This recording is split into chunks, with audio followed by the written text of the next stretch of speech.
அனைவருக்கும் வணக்கம். ஹிஸ்டரியில ஒரு மிக முக்கியமான 10 கேள்விகளை நம்ம பார்க்கலாம். ஃபர்ஸ்ட் क्वेश्चन என்ன அப்படின்னா, who was the political guru of Gandhiji? காந்தியுடைய குரு, பொலிட்டிக்கல் குரு, அரசியல் குரு யாருன்னு கேட்டீங்கன்னா கோபாலகிருஷ்ண கோகலே. அதாவது மிதவாதிக்கெல்லாம் மிதவாதி அப்படிங்கிறவர் தான் காந்தியுடைய பொலிட்டிக்கல் குரு. இந்த கோகலே பொறுத்த வரைக்கும் மிதவாதிக்கெல்லாம் மிதவாதிம்பாங்க. அது இல்லாம இவரால் ஆரம்பிக்கப்பட்ட இந்தியாவில் ஒரு ஃபர்ஸ்ட் நான் கவர்மெண்டல் ஆர்கனைசேஷன் எது அப்படின்னு கேட்டீங்கன்னா இந்திய பணியாளர்கள் சங்கம். அதாவது சர்வெண்ட் ஆஃப் இந்தியன் சொசைட்டி அப்படின்னு சொல்லுவாங்க. சர்வெண்ட் ஆஃப் இந்தியன் சொசைட்டி அப்படின்னு சொல்லுவாங்க. இதுதான் இந்தியாவில் ஆரம்பிக்கப்பட்ட ஃபர்ஸ்ட் நான் கவர்மெண்டல் ஆர்கனைசேஷன். அது இல்லாம ஃபர்ஸ்ட் செக்குலர் ஆர்கனைசேஷன், அதாவது மதச்சார்பற்ற ஒரு நிறுவனம். அதாவது இந்தியாவில் பாத்தீங்கன்னா பின்தங்கிய ஊரக பழங்குடியின மக்களின் மேம்பாட்டிற்காக தன்னை அர்ப்பணித்துக் கொண்ட முதல் மத சார்பற்ற அமைப்பு எதுன்னு கேட்டா இந்த இந்திய பணியாளர்கள் சங்கம் தான். பின்தங்கியவர்களை மேம்படுத்தணும், கிராமத்தை மேம்படுத்தணும், பழங்குடியின மக்களை மேம்படுத்தணும்னு சொல்லிட்டு இந்தியாவில் ஆரம்பிக்கப்பட்ட முதல் மத சார்பற்ற அமைப்பு அப்படின்னா இந்த இந்திய பணியாளர்கள் சங்கம் அப்படின்னு சொல்லுவாங்க. இதுதான், இந்த சங்கத்துலதான் காந்தி உறுப்பினராக இருந்திருப்பாரு. சோ காந்தியுடைய பொலிட்டிக்கல் குரு யாருன்னா கோபாலகிருஷ்ண கோகலே. அடுத்த கொஸ்டின் பாருங்க. சவுத் ஆப்பிரிக்காவில இருந்து காந்தி இங்க இந்தியாவுக்கு வந்திருப்பாரு. எப்போ வந்தாருன்னு கேட்டீங்கன்னா 1915 ஜனவரி 9 வந்தாரு. சோ இந்த நாளதான் பிரவாசி பாரதிய திவாஸ், வெளிநாடு வாழ் இந்திய தினம் கொண்டாடுறோம். சோ அதுக்கப்புறம் அவருடைய அரசியல் குரு போய் மீட் பண்ணிருப்பாரு. அப்ப அவர் என்ன சொல்லிருப்பாருன்னா, நீங்க இந்தியா முழுக்க பாத்தீங்கன்னா டிராவல் பண்ணுங்க அப்படின்னு சொல்லிட்டு, அப்பதான் இந்தியர்களுடைய சிச்சுவேஷன் உங்களுக்கு தெரியும் அப்படிங்கறனால காந்தியை சொல்லியிருப்பாரு. சோ காந்தி 2 வருஷம் முழுக்க டிராவல் பண்ணிருப்பாரு இந்தியா முழுக்க. அதுல தமிழ்நாட்டுல மதுரைக்கும் வந்திருப்பாரு. அதுக்கப்புறம் தான் வேட்டி அணியை அவர் ஆரம்பிச்சாரு. ஓகேங்களா? அப்படி அவர் முதல் வெற்றிகரமான சத்தியாகிரகத்தை எங்க தொடங்கினாருன்னு கேட்டா சம்ரான் அப்படிங்கிற இடத்துல தொடங்கினாரு. இந்த சம்ரான் பீகார்ல இருக்கு. 1917 சம்ரான் சத்தியாகிரகத்தை ஆரம்பிச்சு ஜெயிச்சிருப்பாரு. இது என்னன்னு கேட்டீங்கன்னா, அந்த சம்ரான்ல இருக்கக்கூடிய விவசாயிகள்ல யூரோப்பிய பண்ணையாளர்கள் இண்டிகோ செடியை வளர்த்து கொடுக்க சொல்லி கட்டாயப்படுத்தி இருப்பாங்க. அது எவ்வளவு அப்படின்னா 20 பங்குல 3 பங்கு இடத்துல பாத்தீங்கன்னா இண்டிகோ செடி, அதாவது அவுரி செடி தான் சாய செடி. அந்த சாய செடியை வளர்க்க சொல்லியிருப்பாங்க. இதை வளர்த்தோம் அப்படின்னா மண்ணு மலடாயிடும், எந்த ஒரு ஈல்டு மகசூலும் சரியா கிடைக்காதுங்கிறனால அங்க இருக்கக்கூடிய விவசாயிகள் மறுத்தாங்க. சோ ராஜ்குமார் சுக்லா அப்படிங்கிற ஒரு காந்தி மீட் பண்ணி இதுக்கு தலைமையேற்று நடத்துமாறு கேட்டிருப்பாரு. சோ காந்தி போய் இந்த இடத்துல சக்சஸ் பண்ணி கொடுத்திருப்பாரு. இதுதான் காந்தியுடைய ஃபர்ஸ்ட் சக்சஸ்ஃபுல் சத்தியாகிரகா அப்படின்னு சொல்லுவாங்க. அதுக்கப்புறம் அகமதாபாத் மில் ஸ்ட்ரைக், அகமதாபாத் ஆலை போராட்டத்தில் போய் ஈடுபட்டு தொழிலாளிகளுக்கு கிட்டத்தட்ட 35% ஊதிய உயர்வு வாங்கி கொடுப்பாரு. அதுக்கப்புறம் கேதா சத்தியாகிரகம் நடத்தி அங்கேயும் நிலவரி பாத்தீங்கன்னா அதிகமா போட்டிருப்பாங்க. அதையும் சக்சஸ்ஃபுல் பண்ணிருப்பாரு. இப்ப காந்தி பங்கு பெற்ற பெரிய போராட்டம் எது அப்படின்னு கேட்டீங்கன்னா சம்ரான், அடுத்து அகமதாபாத் ஆலை போராட்டம், அடுத்து பாத்தீங்கன்னா கேதா சத்தியாகிரகம். மாபெரும் வெற்றி அடைஞ்சு காந்தி இந்தியாவிலே ஒரு தவிர்க்க முடியாத தலைவரா மாறி இருப்பாரு. அடுத்து பாருங்க, சைமன் கமிஷனை காங்கிரஸ் ஏன் புறக்கணிச்சது அப்படின்னு கேட்டீங்கன்னா, இந்த சைமன் கமிஷன் அப்படிங்கிறது எதுக்காக போட்டாங்கன்னா இந்திய அரசியல் சாசன சீர்திருத்த சட்டம், அதாவது இந்தியர்களுக்கு போடப்பட்ட சட்டம் சரியா செயல்படுதா இல்லையா அப்படிங்கறத ஆராயறதுக்காக இதை போட்டாங்க. ஆனா அதுல சைமன் கமிஷன்ல 7 பேர் இருந்திருப்பாங்க. அந்த 7 பேர்ல ஒருத்தவங்க கூட இந்தியர் இல்ல. அப்படிங்கறனால இதை கோபேக் சைமன் குழுவே திரும்பிச்சல் அப்படிங்கறத புறக்கணிக்கணும்னு சொல்லிட்டு மெட்ராஸ்ல நடந்த காங்கிரஸ் மாநாட்டில் முடிவு செஞ்சிருப்பாங்க. அதன் அடிப்படையில் இந்தியா முழுக்க கண்ட்ரிவைட் அஜிடேஷன், இந்த சைமன் குழுவை புறக்கணிக்கணும்னு போராடி இருப்பாங்க. இதை பாத்தீங்கன்னா லாகூர்ல தலைமையேற்று நடத்தினதுதான் பஞ்சாபின் சிங்கம் லாலா லஜபதி ராய். அவர் ஜேம்ஸ் ஸ்காட் அப்படிங்கிறவர் தடியடி நடத்த சொல்லியிருப்பாரு. அதுல பாத்தீங்கன்னா தலையில அடிபட்டு 1 மாசத்துல லாலா லஜபதி ராய் இறந்திருப்பாரு. ஓகேங்களா? சோ இந்த கொஸ்டினுக்கான ஆன்சர் என்னன்னு கேட்டீங்கன்னா, இது இந்தியர்களை அந்த கூட்டத்தில் இருந்து விலக்கியது அப்படின்னா இதுல ஒருத்தவங்க கூட இந்தியர் இல்ல. அதனாலதான் சைமன் கமிஷனை காங்கிரஸ் புறக்கணிச்சது. அடுத்த கொஸ்டின் பாருங்க, சுதந்திரத்தின் மூவர்ண கொடி எப்போது ஏற்றப்பட்டது அப்படின்னு கேட்டீங்கன்னா டிசம்பர் 31, 1929. அதாவது ஆக்சுவலா 1929 லாகூர் காங்கிரஸ் மாநாடு நடந்திருக்கும். லாகூர்ல காங்கிரஸ் மாநாடு நடந்திருக்கும். இதுல தலைவர் யாருன்னு கேட்டீங்கன்னா நேரு, ஜவஹர்லால் நேரு தான் தலைவராக இருந்திருப்பாரு. அப்போ இந்த 1929 லாகூர் காங்கிரஸ் மாநாடை பொறுத்த வரைக்கும் இந்தியா, அது இல்லாம காங்கிரஸ் கட்சிக்கு மிக முக்கியமான ஒரு மாநாடு அப்படின்னு சொல்லுவாங்க. ஏன் அப்படின்னு கேட்டீங்கன்னா பூர்ண சுயராஜ்யம் அப்படிங்கறது குறிக்கோள் அப்படின்னு சொல்லிட்டு இதுலதான் அறிவிச்சிருப்பாங்க. பூர்ண சுயராஜ்யம் அப்படிங்கிறது எங்களுக்கு வேணும்.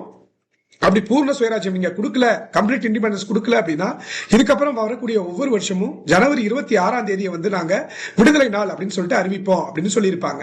1929 லாகூர் காங்கிரஸ் மாநாட்டில் பூர்ண சுயராஜ்யம் கேட்டாங்க.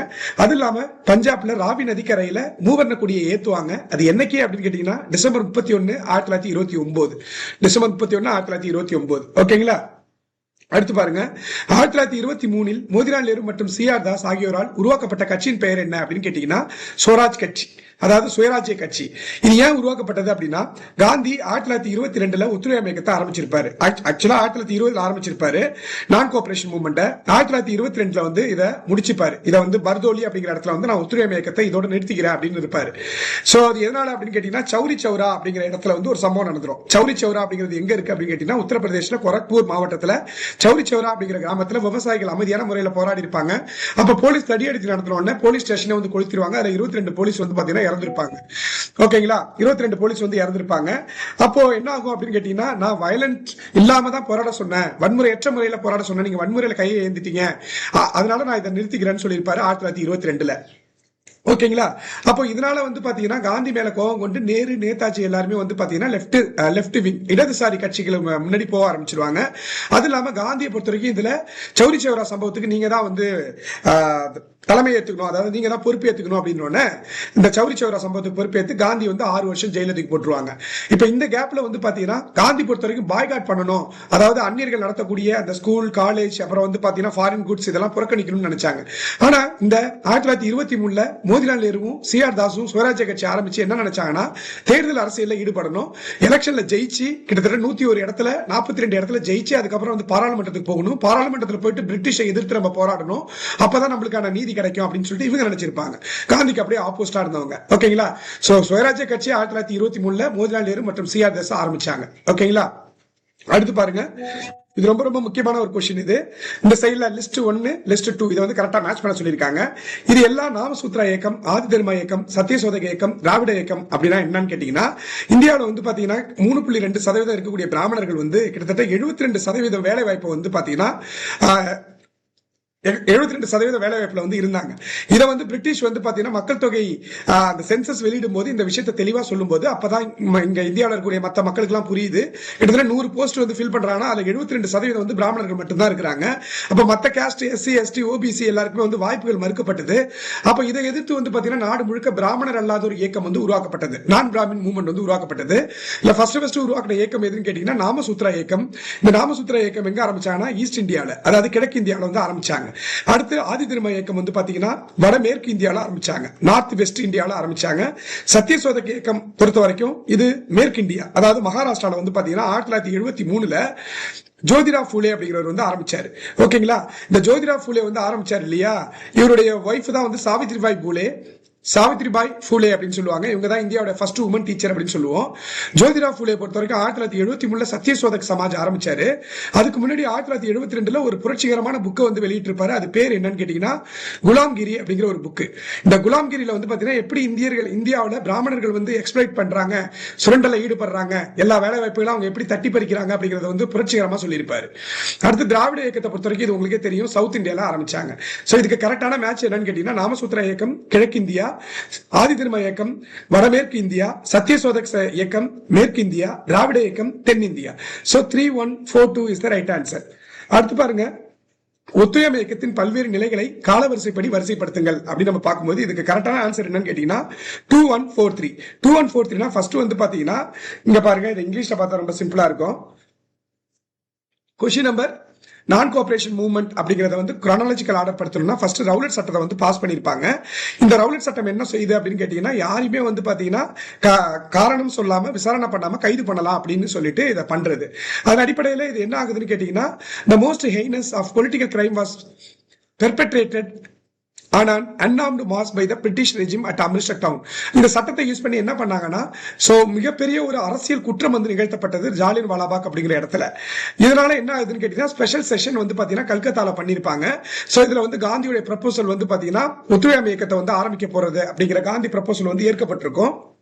அதுக்கப்புறம் இந்த ஒத்துழையாமை இயக்கம் வந்து சௌரி சௌரா இன்சிடென்ட் வந்து நடந்திருக்கும் இல்லையா, அதன் அடிப்படையில் வந்து கைவிடப்பட்டிருக்கும். சோ இது கரெக்டான மேட்ச் என்னன்னு கேட்டீங்கன்னா 2143 அப்படிங்கிறது கரெக்டான ஆன்சர்.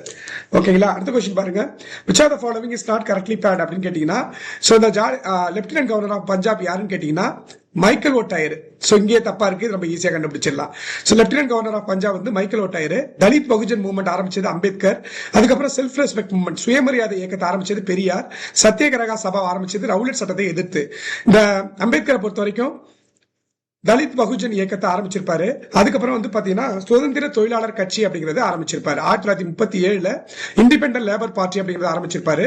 அவரு அம்பேத்கரால் நடத்தப்பட்ட ஒரு பத்திரிகையோட பேரு மூக் நாயக் அப்படின்னு சொல்லுவாங்க. மூக் நாயக் அப்படிங்கிறது வாய் பேச முடியாதவர்களின் தலைவர் அப்படிங்கிற பத்திரிகையை அம்பேத்கர் நடத்திருப்பாரு. அதுக்கப்புறம் ஒரு அமைப்பு வந்து பாத்தீங்கன்னா வச்சிருப்பாரு. அது பேர் வந்து என்னன்னு கேட்டீங்கன்னா பகிஷ்கிருத் ஹிடாகரணி அப்படிங்கிற ஒரு அமைப்பு வந்து வச்சு நடத்திருப்பாரு. அதாவது தனித்து விடப்பட்டவர்களின் நலனுக்கான அமைப்பு அப்படின்னு சொல்லுவாங்க. பகிஷ்கிருத் ஹிடாகரணி அப்படிங்கிறது. ஓகேங்களா. அடுத்து அம்பேத்கர் நடத்தின ஒரு சத்தியாகிரகம் என்னன்னு கேட்டீங்கன்னா மகத் சத்தியாகிரகம்.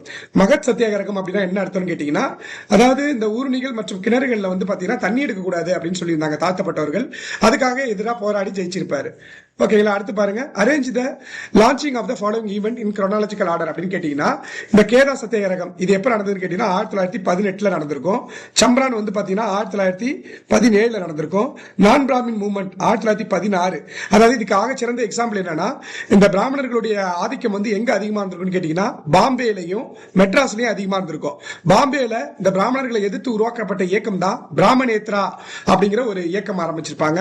மெட்ராஸ்ல இதுக்கு ஆப்போசிட்டா ஆரம்பிச்ச கட்சி தான் ஜஸ்டிஸ் பார்ட்டி, அதாவது நீதி கட்சி. நீதி கட்சி அப்படிங்கிறது வந்து பாத்தீங்கன்னா தியாகராஜ செட்டியார் வந்து ஆரம்பிச்சிருப்பாரு 1916. அப்போ நான் பிராமின் மூவ்மெண்ட்ங்கிறது 1916 நீதி கட்சிகளோட ஆரம்பிக்குது. வேதரண்யம் உப்பு சத்தியாகிரகம் அப்படிங்கிறது வந்து பாத்தீங்கன்னா 1930 நடந்திருக்கும். காந்தி வந்து அங்க சபர்மதி ஆசிரமத்தில் இருந்து தண்டி யாத்திரையை வந்து பண்ணிருப்பாரு.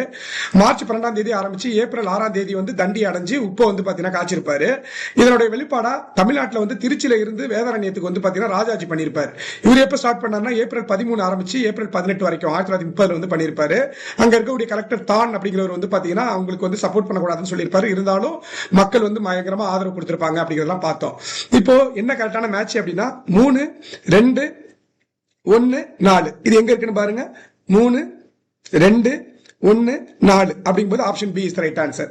அடுத்து பாருங்க, which of the following is not true? எது தப்பு அப்படின்னு கேக்குறாங்க. இப்ப எது சரின்னு பார்க்கலாம். Gandhiji established Sabarmati Ashram at Ahmedabad. காந்தி வந்து சபர்மதி ஆசிரமத்தை அகமதாபாத்ல ஆரம்பிச்சாருங்கிறாங்க. ரைட்டு தான். அடுத்து வல்லபாய் பட்டேல் அப்படிங்கிறது ஒரு லாயர். ரைட்டு தான். Simon Commission was welcomed by the Muslim League. Simon Commission வந்து 1928 இந்தியாவுக்கு வந்திருக்கும். ஆனா இதை முஸ்லீம் லீக் வந்து வெல்கம் பண்ணல, இந்து மகாசபாவும் வெல்கம் பண்ணல. புரியுதுங்களா. அப்ப இது தப்பு. ஓகே, இதை வெல்கம் பண்ணிச்சுன்னு சொல்றாங்க, தப்பு. அடுத்து பாருங்க, Gandhiji attended the second round table conference அப்படிங்கிறாங்க. ஓகேங்களா. காந்தி வந்து இரண்டாவது வட்டமேசை மாநாட்டை மட்டும் தான் கலந்துக்கிட்டாரு. இது ரைட். அப்ப எது நாட் ட்ரூன்னு கேக்குறாங்க. அப்ப only 3 எங்க இருக்கு? only 3 அப்படின்னா ஆப்ஷன் டி. ஓகேங்களா. இதுதான் ரைட்டா. இதுல சார்ந்த விஷயங்களையும் அப்படியே லைட்டா பாத்துங்க. ஓகே, டவுட் இருந்ததுன்னா நீங்க வந்து கமெண்ட் பண்ணுங்க. தேங்க்யூ.